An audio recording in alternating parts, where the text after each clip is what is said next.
The NATO of the future must include a great focus on terrorism and immigration, as well as threats from Russia and on NATO's eastern and southern borders.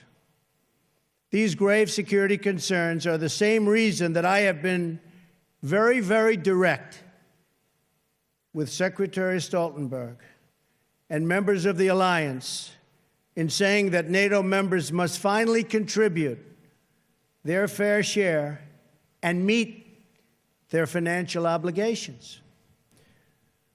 But 23 of the 28 member nations are still not paying what they should be paying and what they are supposed to be paying for their defense.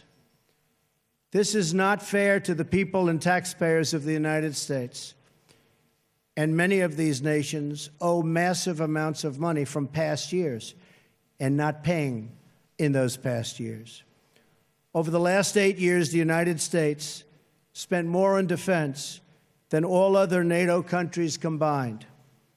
If all NATO members had spent just 2% of their GDP on defense last year, we would have had another $119 billion for our collective defense and for the financing of additional NATO reserves.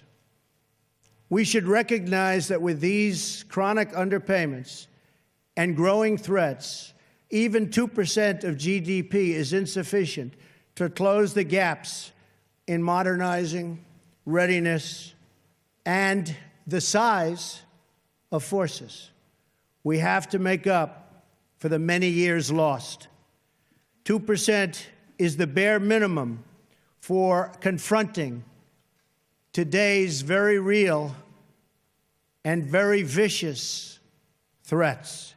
If NATO countries made their full and complete contributions, then NATO would be even stronger than it is today, especially from the threat of terrorism.